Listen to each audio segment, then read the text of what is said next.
Chapter 15.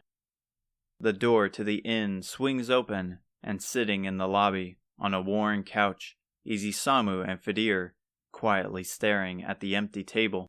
Besides them, the room is empty, as the front table has a small sign that reads out for lunch. Hotaru takes a seat on the old chair at the end, which draws their attention to her as it squeaks. Aziza remains standing up. Hotaru didn't expect them to be back so soon. From the way they stare blankly at the cleared-off table, they seem to have a lot on their mind. I hope they didn't get into trouble again, she thought, keeping herself calm and not letting her assumptions get the best of her. Finally you're back, Isamu started, unclasping his hands and looking at her. We were starting to think you got lost in the town, and we would have to find you. I was thinking the same thing, Hotaru counters with a smirk. What made you leave the theater so fast? The lights are still on. He leans in, his eyes narrow. Robin Hood's bandits were there. It's worse than I thought. You're serious? No doubt about it. I didn't see their faces, but they mentioned the Sunstone and us taking the crown back from them. Also, they have a new base in a cave somewhere. You didn't learn the location? They were right behind me. If I stayed there any longer, I was bound to be found out. That was the trouble you were talking about? Fidir added. So this Robin Hood guy is dangerous then. Hotaru remembers the way he easily beat her down, the excruciating pain surging through her bones.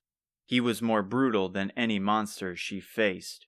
The way his eyes lit up as he held his axe to Isamu's limp body. It was terrifying that a man could hold such malice. Every day she is thankful to Pimiko for saving them. If it weren't for Grandma, I don't think we would still be here, Isamu answered. Hotaru shoots from her chair, frustrated by her weakness. How was she ever to kill the Archfiend if she was so easily trumped by one man? Her fear turns to rage. She has to prove she can stand the test, the punishment her father managed. A hero cannot have a faint heart. Well, now there are 4 of us. If his goons are here, then this cave has to be somewhere. They mentioned a town called Baharada, so I would assume it would be near there. But enough of this. They seem to be recovering for the moment, and we should focus on finding this magic key. She sits back down, and though angry about the situation, he's right as Pimiko's warning rings. Isamu once again brings Hotaru back to reality. Fine, she muttered. Aziza steps up. On our way we found some sort of fortune teller who spoke of the key being in a great pyramid in the desert.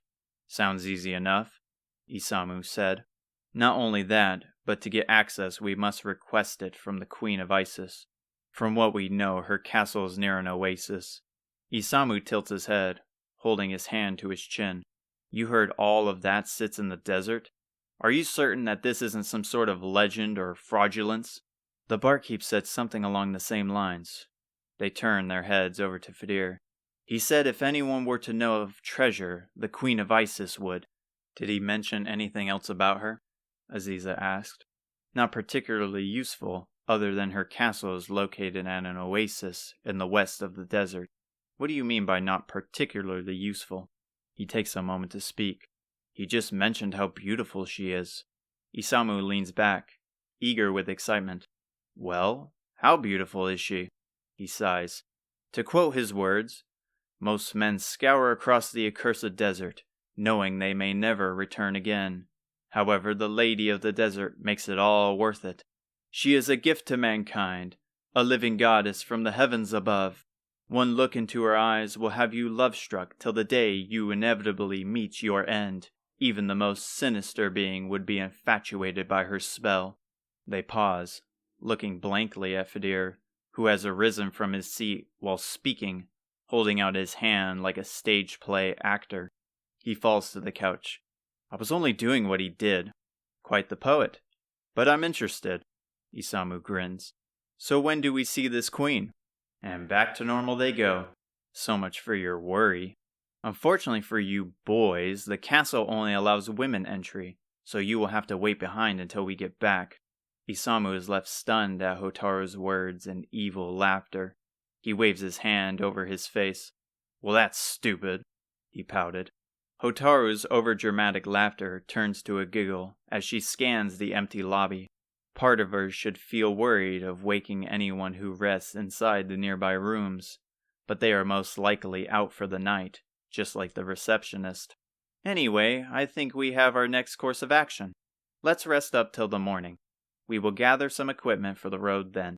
With Hotaru happy with their new lead, and Aziza following her to the counter, where the innkeeper finally returned, Isamu and Fidir glance at each other. Isamu is full of disappointment, while Fidir is red in the face. Well, are you coming or what? Hotaru shouted back. They both look at each other once more, then back to her. Yes, they mutter. The scorching heat from the sun shines down on them. The endless sand, like an ocean, is never ending. With each hill they pass, another one lies in the distance. No life exists on the unforgiving desert floor, only the occasional hawk or vulture flying above, scouring for food. With each step, the hot golden sand radiates its intense heat through their boots.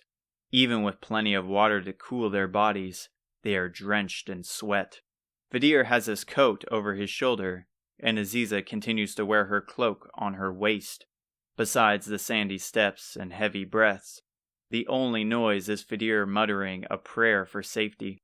Aziza feels like she is walking through an endless sea belonging to the underworld.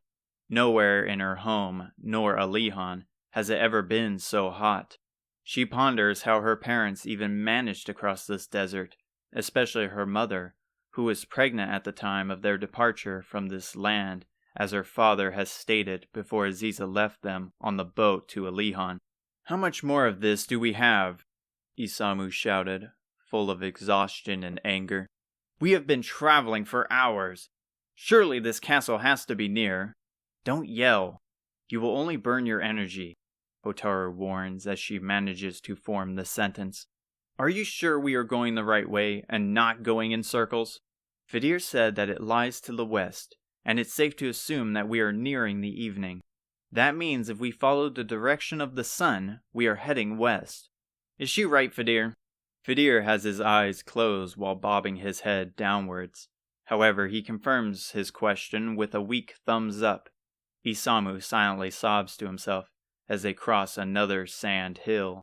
Each aching step, time seeming endless, but the sunset draws near. Thankfully, the weather cools slightly, making the adventure far more tolerable. However, their supplies dwindle at a rapid pace, leaving them with scraps for food and water. In the dead approaching silence, a disturbed sound of rustling draws near. Aziza stops, trying to pinpoint its location. It's shifting, but there's no place to hide. Slowly it approaches, and she places her hand onto the hilt of her short blade. What was that? Aziza questioned. A muffled gurgle follows. A faint smell of poison rises from the ground. She stares down at her feet to see a pair of glowing yellow eyes peek from the sand. From below, she yelped, sliding her feet away from the rising monster. A rotten hand, wrapped in bandages, latches onto Hotaru's boot. She jumps back with a horrifying scream. What is that?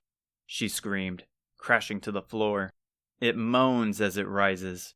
Its hand reaches out with another. A head of rotten flesh, wrapped in soggy stained bandages, emerges from the sand.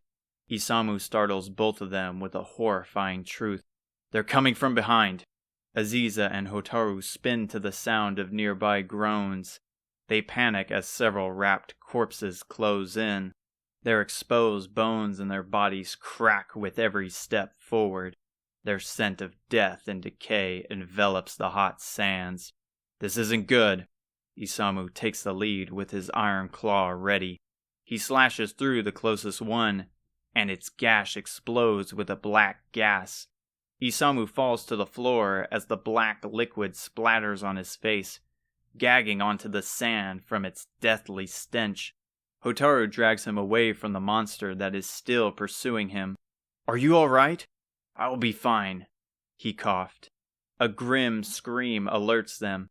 They turn to find Fadir halfway in a swirling pool of sand, sucking him in like an ocean whirlpool. His body quickly delves deeper into its depths with each rapid spin. Isamu shoots up and jumps into the whirlpool. Unfortunately, he is too late, and Fadir's head sinks in. A hand latches onto Isamu's foot, and then another. He attempts to kick them away, however his feet sink faster into the sand with each struggle. "Isamu!" Hotaru screamed, running carelessly into the whirlpool to save her brother, but Aziza held her back. "Reach the castle. We will be fine." His head sinks into the swallowing sands before another word can escape his lips. "We need to get out of here now or else we're dead too," Aziza yelled. Hotaru's face is flushed and her breathing is erratic. Aziza grabs her tightly, the adrenaline granting her the strength to carry the fainting hero. Aziza remains stoic as she faces the horde of monsters. She glares at the sunset and pulls out a couple of throwing knives from the patches on her shirt. Easily she dispatches the monster blocking her path, avoiding their black gas emitting from their heads, and with haste they charge through the monsters with unaware speed and strength by their side. "Please be safe," Aziza thought, taking a final glance at the disappearing swirling sand.